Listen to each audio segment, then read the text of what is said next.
Alright, so again, we're just doing some more practice with our exponentials and logs. Application, so you'll see talking about increasing, decreasing, maxes, mins, Riemann sums. You might even see optimization thrown in there. You can see particle motion, really anything's very good. So again, all the ways that we do our increase, decrease, and all those different topics is the same. We just now have new functions and thus new derivatives to work with. So I should see all phones away.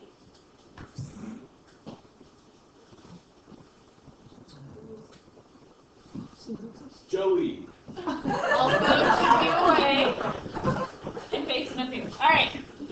So number one, again, is a multiple choice question. Now they're telling us that the expression is some type of Riemann sum. The function has stayed the same for each one, so that tells us what graph you're working with. We know that our e to the x graph passes through the point 0, 1. And so it looks like the variations we have here are the bounds that we're working with and what type of Riemann sum. So since it has an options of 0 through 4, I'm just going to go ahead and mark those on the graph. And we can kind of take a look at which one it might be. Alright, so for this first one it says left-hand Riemann sum with 3 subintervals from 0 to 4. Alright, so if I'm doing a left-hand Riemann sum and I'm starting with 0, if I go 0 to 1, 1 to 2, 2 to 3, it says 3 subintervals. So if I'm doing left hand, then what is my height at 0? 1. My height of my rectangle at 0, because that's on the left hand side, is 1. So when I go to do my Riemann sum, when x is 0, my height is 1. Do I have 1 anywhere within here? Okay, sorry, let me take it back. Do I have 1 as a value within my expression? No, I would. So if this was a left-hand Riemann sum that started at 0, I would need to see 1 represented as one of my values there. It is not represented as one of my values, so I can immediately get rid of b. Anything that's a left hand with starting at 0. I meant to say a, but we also can get rid of b because it's a left hand starting at 0. A is a left hand starting at 0. So we know that if it was a left hand starting at 0, we'd have to have 1 as one of my values. Alright, so that takes care of those. So we've got right hand and midpoint. So let's take a look at what right hand looks like. Alright, so right hand Riemann sum. So we've got it starting from 0 to 3 and 1 to 4. So let's take a look at that. So if we're going from 0 to 3, so again, it's still these 3 intervals. If it's a right hand, then I'm going to be using the right hand side to determine my height. What is my height when x is 3? E to the third. Good. And I see e to the third represented. Alright, so then my next interval from 1 to 2, right hand side, it's going to be at 2. What is my height at 2? E squared. Alright, and then taking a look for my last one, again the height at 1. And what is my height at 1? E. So my Riemann sum here would be e squared, and e cubed, all added together, which we see as that value there. So C, we have for our answer. Now if we double check this with D there, so right hand Riemann sums going from 1 to 4. If I was going from 1 to 4, the right hand Riemann sum would be heights at 2, 3, and 4. If I just look at the height of 4, that would be e to the 4th, which is not represented, which will allow us to find that as well. And if we did midpoint, then our values we'd be looking at would be like 0.5, so like e to the 1/2, e to the 3/2, so on and so forth. So C is your answer. Raise your hand if you got C. Alright, questions with that? Okay. So now numbers 2 and 3. 2, our answer was B. And 3, our answer was A. So real quick, if you did not get that right, go ahead and look to see if you can find your mistake, and we'll come back together first. So take about a minute to look through. See if you can find where you went wrong to get to that right answer.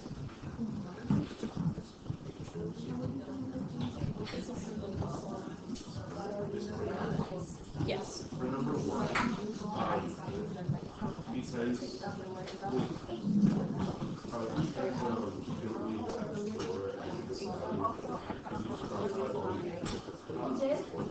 not necessarily because it depends on whether it's a left.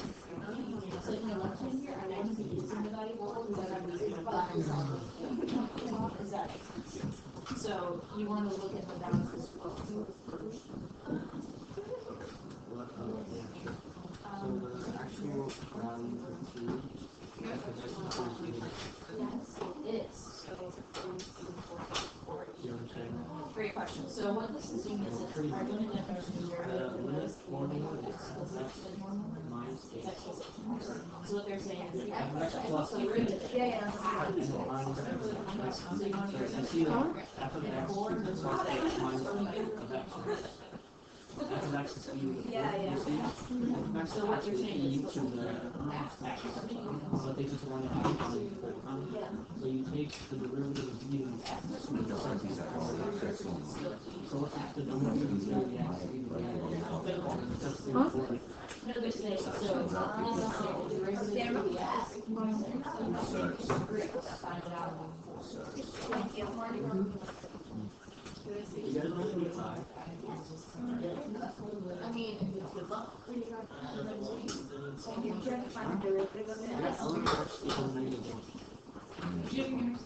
Yeah. Alright, so let's go take a look at number 2 here. Now number 2, when we see this h, that should hint to us that it's the limit definition of the derivative. And I heard quite a few people saying something about that, so let's just kind of recap that. When we first learned derivatives back in September, we learned that the derivative is defined as the limit as x, not f, sorry, h approaches 0 of our function evaluated x plus h minus our function of x over h. So this is our limit definition of the derivative. I can find the derivative of any function by using the limit definition and some techniques to evaluate that limit. Now, this will return back to me the general derivative, so the function derivative. But I can take a number and put it in for x to find the derivative at a specific point. So what we have for this problem, again, we see that h are going towards 0, which indicates limit definition of derivative. But we see that we don't have x values. 4 has been substituted in for x already. So what they're saying is we want to know the derivative at the point 4. They've already taken 4 and put it in for x. So we need to first identify what is our function, and then we have to find its derivative at 4. So first I need to decide what is my function. So again, to identify your function, look back at this limit here. We have it's f of x plus h minus f of x all over h. Now keep in mind 4 has been plugged in for x, so we can think of it as e to the x plus h minus e to the x. What would my function be for this? E to the x. Typically you can just look at that last piece when it's in the h definition form, because that last piece is going to be your function without the h part. So my function was just e to the x. So again, we need to find the derivative. Now that we know how to do derivatives, we can find the actual derivative. What is the derivative of e to the x? E to the x. And again, we need to evaluate it at 4, so that would give us b. We'll take 4. Questions about stuff?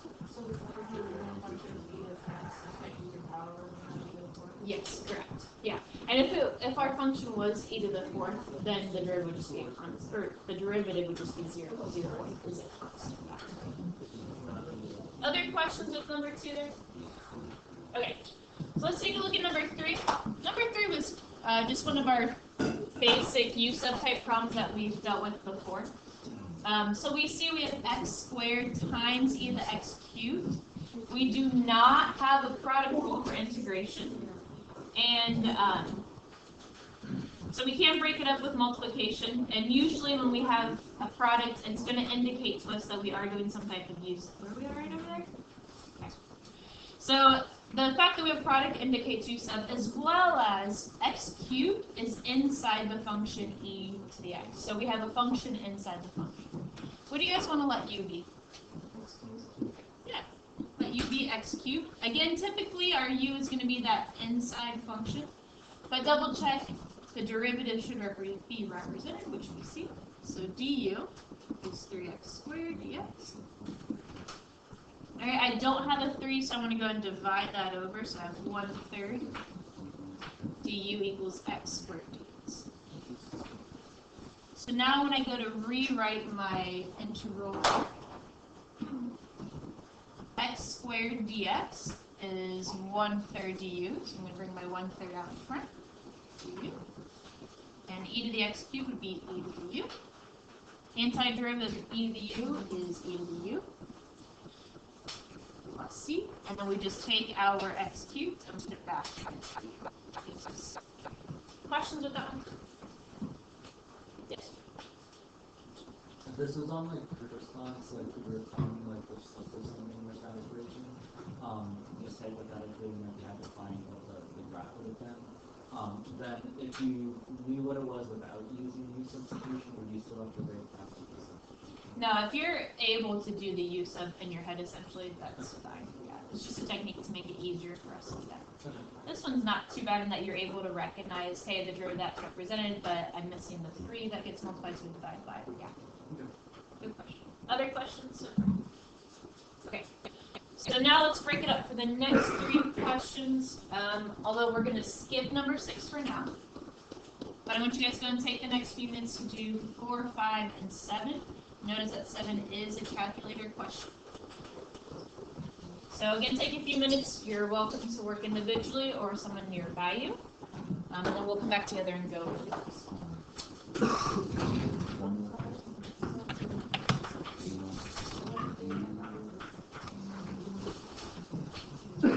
Now again, 7 got a little crazy with the decimals there, but 4 and 5, not too bad in terms of the calculus that's involved with it. Number 4 requires you to recognize something particular about this. How do we have, let me take this back. So we see it's a limit, and it's not h approaching 0, so it's not a limit definition of the derivative, although it may be tempting to think that. We are just evaluating the limit as x approaches 0. Notice it is not approaching infinity, so it's not in behavior here. What technique can we use to simplify this? What can we do with number 4? Factor, yeah. So if I try taking 0 and substituting, I end up getting 0 over 0, which is indeterminate form. So typically we have factoring we can do, multiplying by the conjugates, or consider end behavior. We have no radical to multiply it by a conjugate of.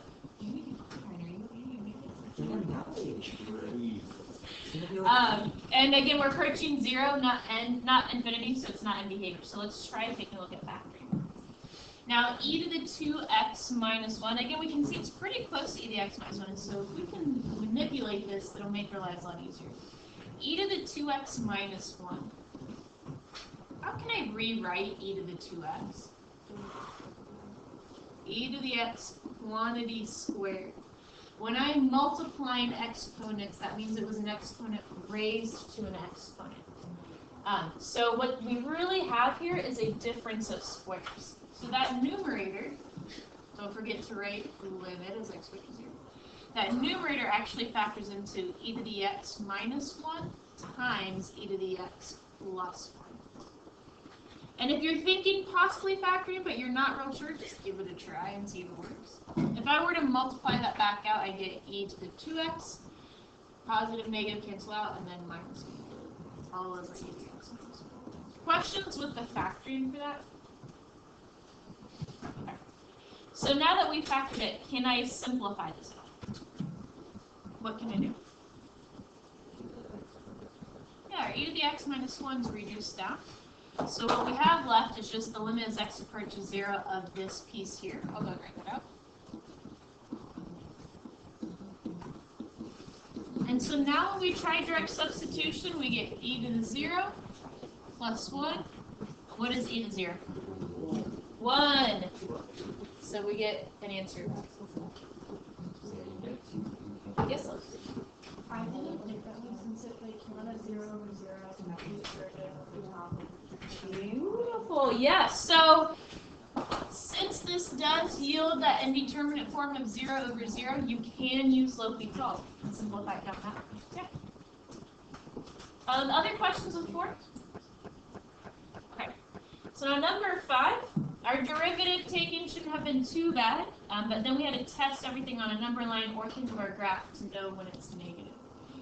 So it says f prime of x is negative when. So first we need f prime of x. What do I have to use in trying to find f prime of x? Product rule. Second stays derivative of the first, plus first stays derivative of the second. And this conveniently simplifies down to natural log of x plus 1. Raise your hand if you at least got to your derivative. Okay. Right. So then it asks us, when is this negative? Now you can think of what the graph looks like, or you can go ahead and test it on the number line. I like to think of a graph. It's a little bit quicker. This is a natural log of graph. What does the plus 1 do to it? Yeah, it just simply shifted it up 1. So normally it goes to that point 1, 0.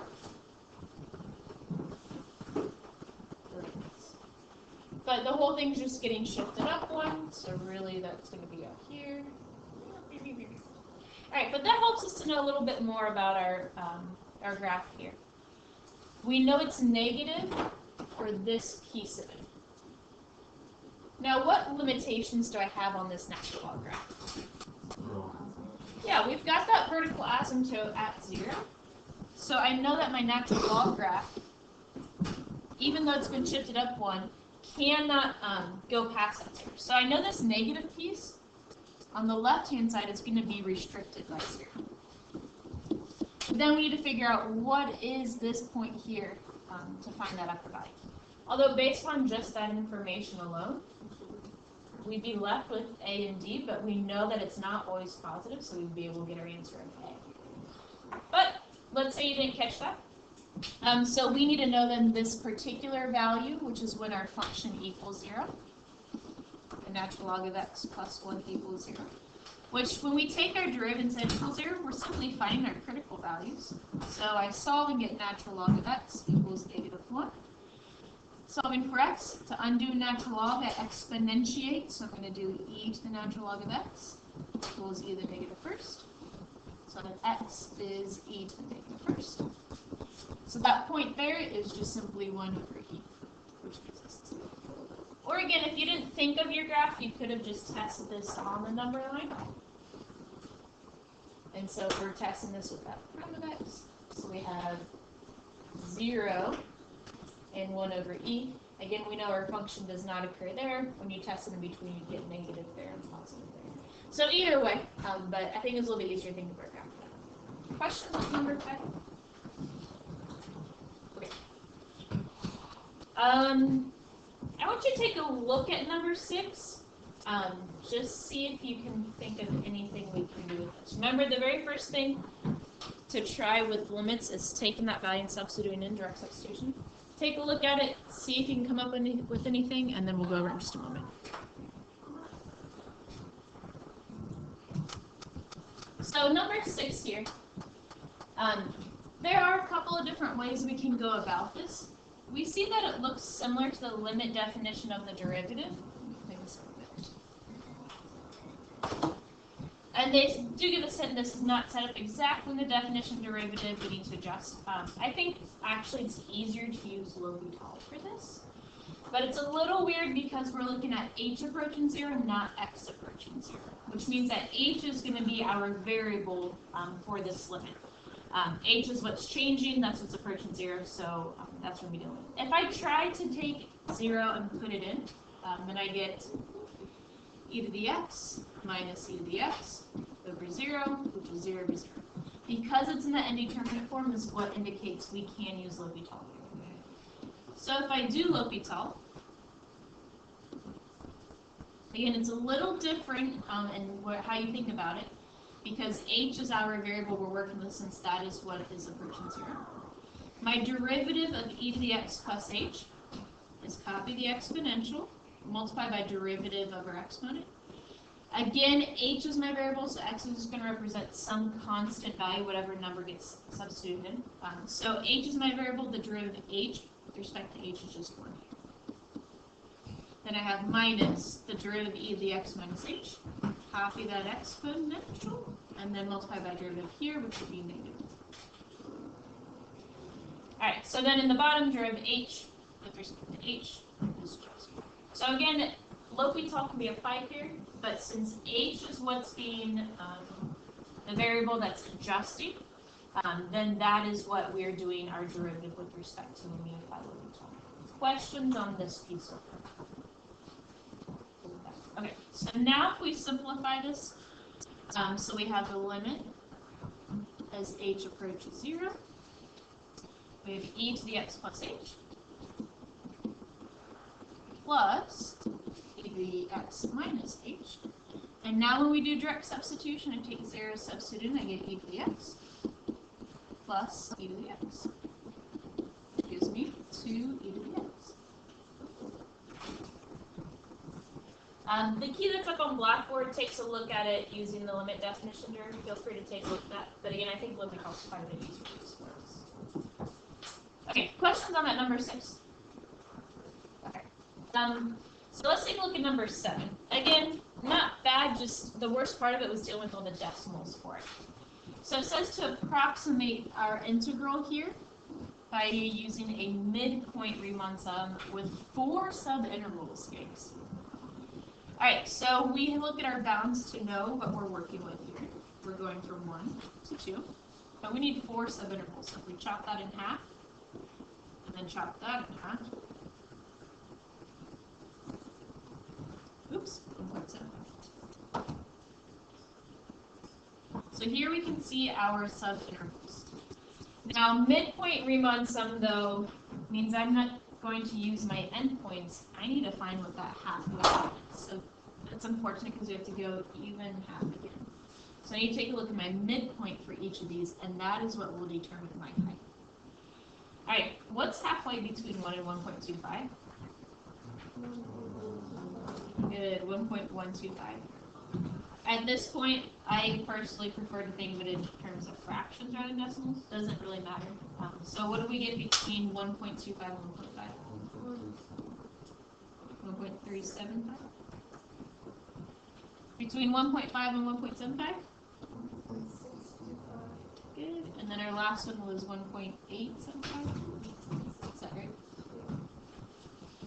So again, we're just determining the areas of each of our rectangles. So for my first rectangle here, my width is going to be this distance, and my height will be whatever the height is when x is 1.125. So I need to find f of 1.125. What is the width of this rectangle? 0.25. And then I need to multiply that by f of 1.125. What's the width of this rectangle? How about this guy? And this one? And it said subintervals of equal length. So really, I could just take that 0.25 and multiply it out in front of all this.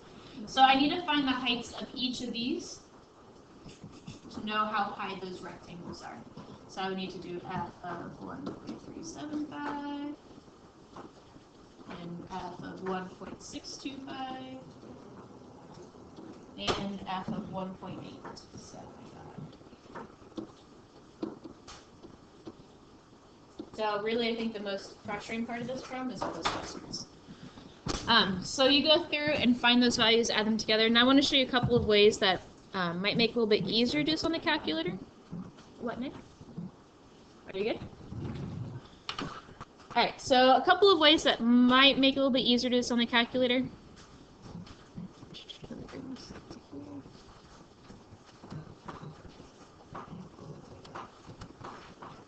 Alright, so for each of these values, I could go ahead and do 4 plus natural log of x, that's my function I'm working with, plus natural log of 1.125. Get some crazy decimals. So that you don't lose that decimal, store that in for a value. I had someone in my previous class said, all right, I'm just going to store it for A, B, C, and D. So that way you don't have to worry about the rounding issues with that. And then do that for each one, and then add them together and multiply by 0.25. You also can use your y-bars to help you out. So I put my equation in y equals here. So I have 4 plus the natural log of x.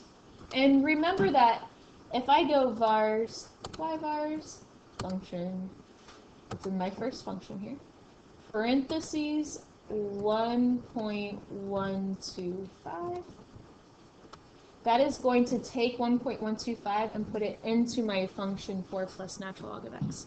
So I could go through and actually do this for each piece. Now the unfortunate thing with this is it is time consuming to get your vars. If you have that new update, again, alpha trace gets you your vars there. It's a little bit quicker. So 1.375. And you continue with this, so on and so forth. Don't forget to multiply by your 0.25 again. And when we do all that, which one do we end up getting our answers? B. So these are answered here. Now, if you were to take this integral and just put it straight into your calculator, I think the closest one ends up being B as well. Yeah, that's what I think. That's not always going to be the case. Notice that they chose values very close to it.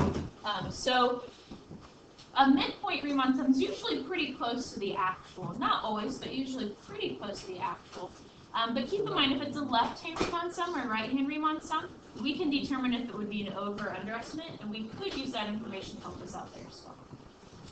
But again, they could give you something that's a lot closer than this, and it's not so easy just to punch it straight back in. All right, questions on that?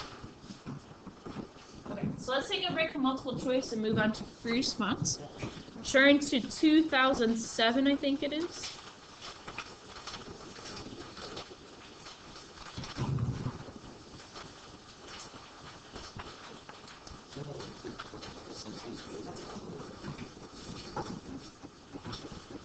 All right, 2007, question 4.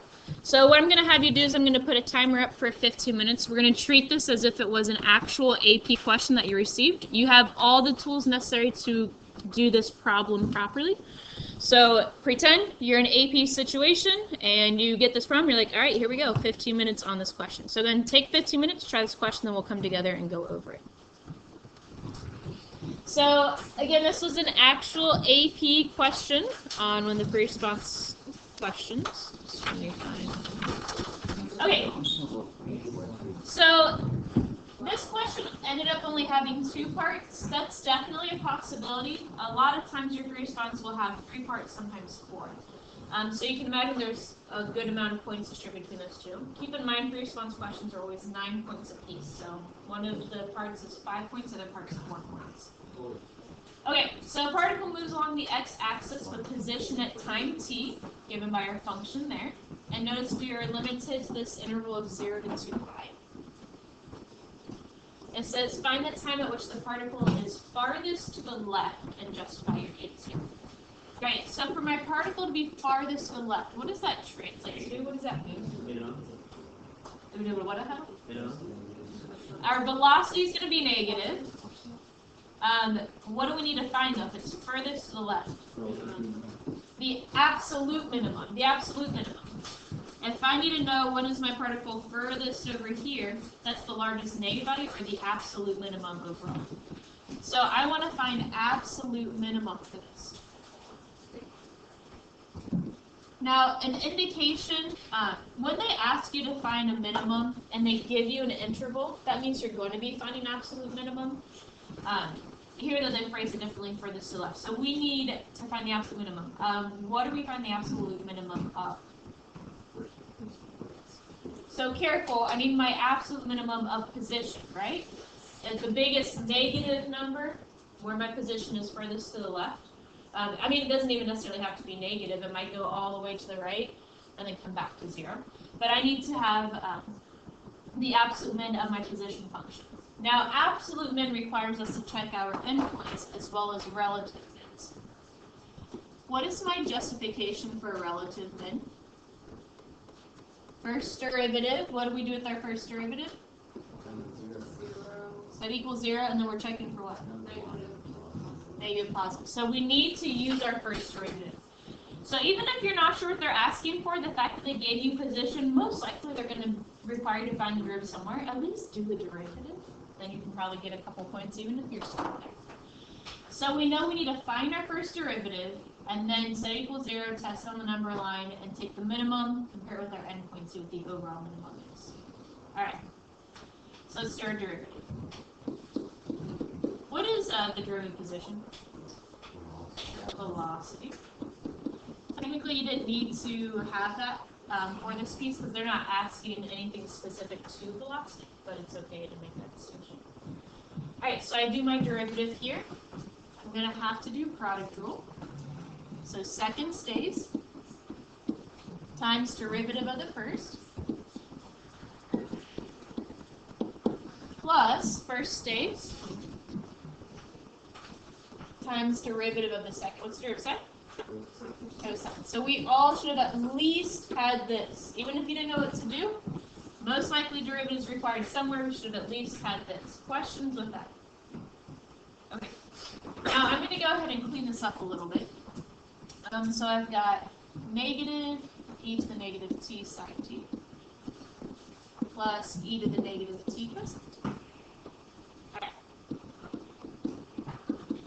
Now once again, we need to know relative min so I can compare that with my endpoints. In order to find a relative min, as you guys said, set it equal to 0 and undefined. We don't have an undefined situation here. But set equal to 0 and then test it on the number line. So if I set this equal to 0,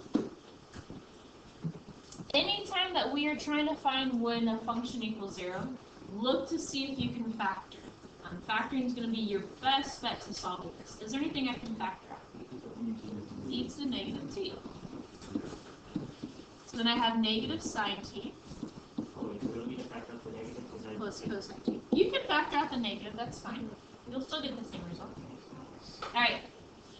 So if I take a look at this, I need to know when e to the negative t is equal to 0. And I need to know where negative sine t plus cosine t. We can only do this when we have a quantity times a quantity set equal to 0. So 0 product from. Alright. When does e to the negative t equal 0? Never. Never. Yeah, this is always a positive value. So it is never going to equal 0. Good. Now over here, there's nothing more that I can factor out. So I'm just going to go ahead and add my sine over. So I get sine t equals cosine t.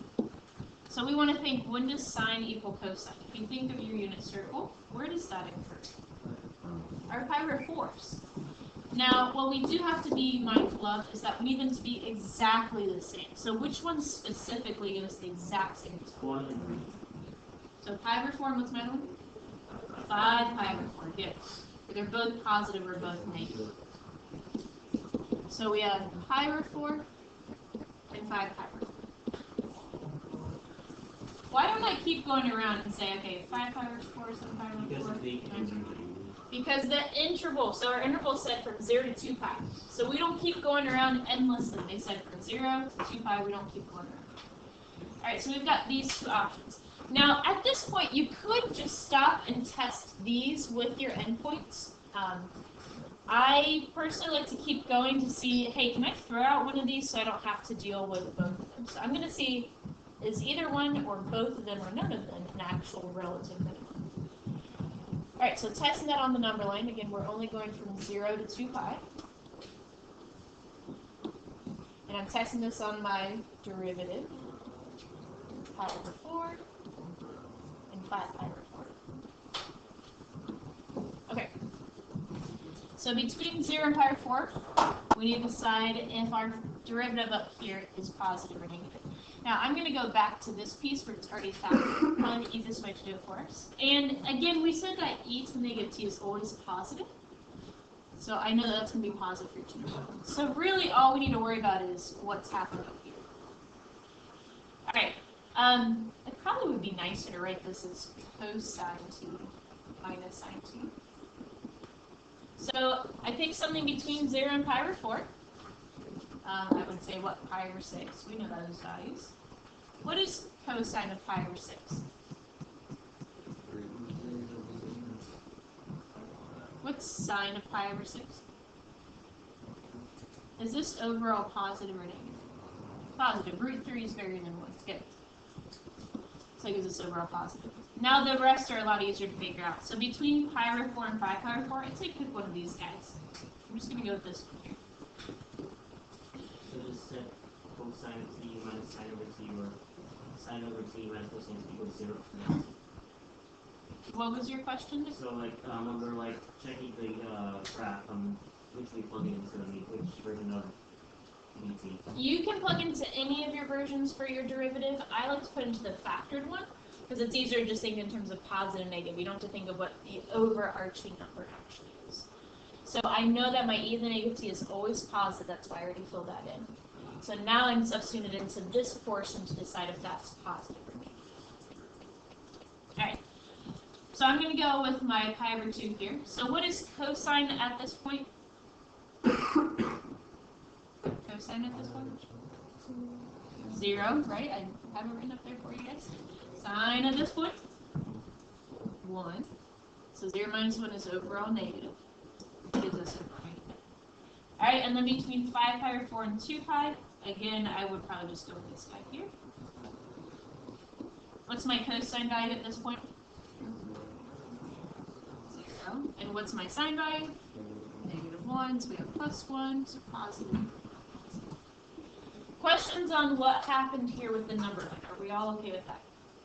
Obviously, you have to know your units. Okay, so again, we are only interested in our minimums. Are any of those a minimum? Yeah, 5 pi over 4. So this is one of my relative mins. So now I know I don't need to test pi over 4 because that's going to be actually a maximum, and I don't care about the maximums. All right, so now I just need to test my relative min and my endpoints. That should say t. We're dealing with time as our independent variable. And then my position here. So notice we're putting it back into our position graph. So e to the negative t. Okay. So I'm testing my endpoints and then also 5 pi. Okay, so when I take 0 and put it in, I get e to the negative 0, which is just 1, times sine of 0. What is sine of 0?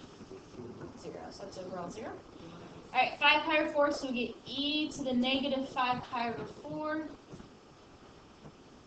whatever that may be, and sine of 5 pi over 4. What is sine of 5 pi over 4? Good, negative root 2 over 2. Very important to have that negative there. Would you guys agree this is an overall negative value? And then if I take 2 pi and put it in, we get e to the negative 2 pi times sine of 2 pi. And what is sine of 2 pi? 0. So overall 0. So between these three values, which one is your absolute minimum? Yeah, my absolute minimum is this guy, and that occurs at 5 pi over 4. Now they want to know just simply what time it occurred. So we can say the absolute minimum. Or nope, we should answer the question. The particle is farthest to the left.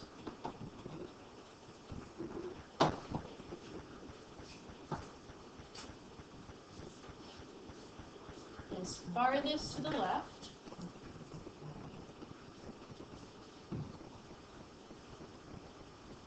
At time t equal to 5 pi over 4. Did they give us a unit? I think they did. No units. At time t equal to 5 pi over 4. Since this is the absolute minimum value position, since this is, thank you, Joey.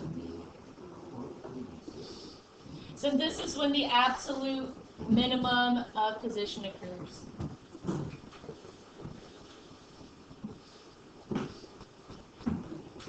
Minimum of position occurs. All right, questions on that? Okay, so the points with this curve is actually worth 5 points. You got 2 points for just simply doing your derivative. So again, even if you didn't know what to do, the derivative at least. So you got 2 points for doing your derivative. Got 1 point for setting it equal to 0. And then 1 point for identifying the answer as 5 pi over 4.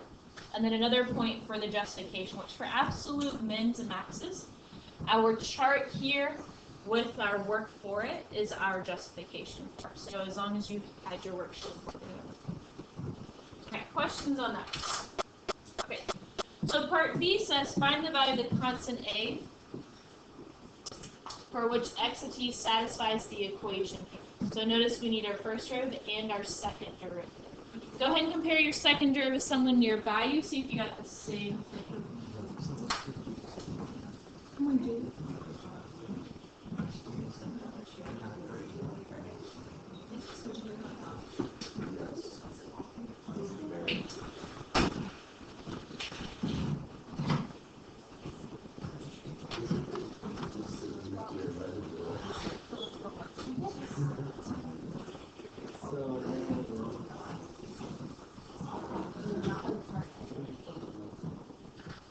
Okay, so we know we need our first and second derivative. We already have our first derivative. I'm going to highlight that.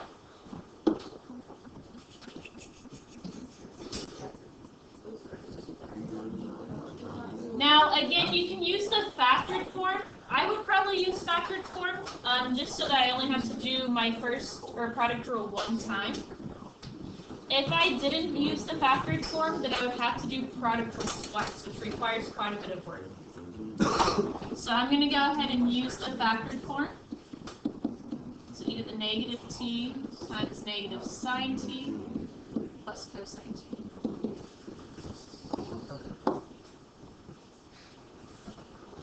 Alright, so taking the derivative of that, second derivative, so my second piece stays,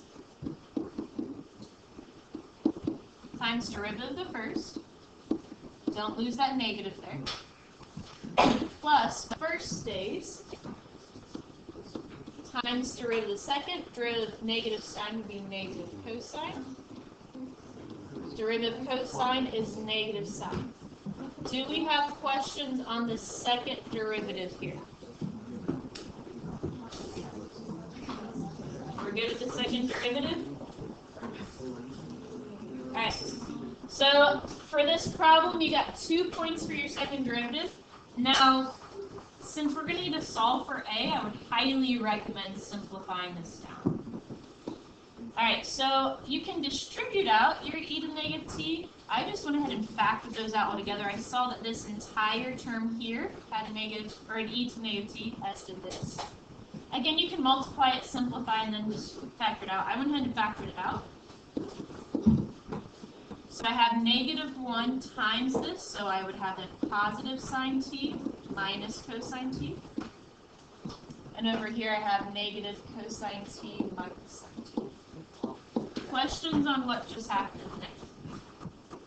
Again, you can distribute out, simplify, and then factor back out, but I thought this was a little bit. Alright. Do I have any reducing that happens within here?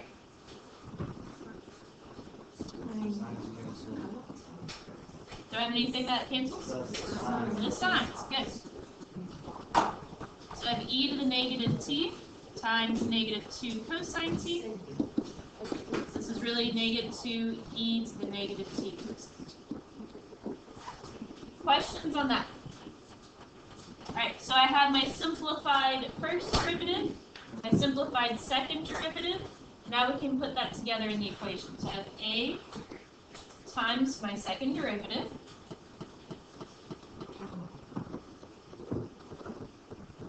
plus my first derivative, which is e to the negative t, negative sine t, cosine t, whoops, sine t plus cosine t, plus my original function, which was e to the negative t, sine t. Oh, equals 0. So again, you got 2 points for your second derivative, 1 point for just simply putting it all together in here, and then 1 point for actually solving. Now, once again, I see that I have an e to the negative t in common. I factored that out. So I have negative 2a cosine t minus sine t plus cosine t plus sine t equals 0. We have our signs cancel. I could factor out that cosine so each one equal. And we get A is 1. Wonderful. Very good. Alright, so your homework, sorry Joe, listen up please. Your homework is to finish what we did not do in the packet, although feel free to not do the last response, feel free to do it.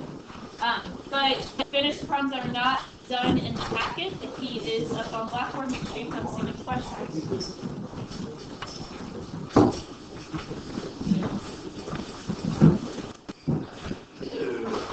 Okay, so when we simplify it, we would have e negative to a cosine t plus cosine t. You take that cosine and add it to a other things. It's good. Cosine t times negative 2a plus 1. Does that make sense? Because this is 1 there. Yeah. And then we can set each piece equal to 0, but what matters is this piece equal to 0. And that's where we get a is 1 half. Does that make sense? Yeah. A lot of factoring with that. Quick question.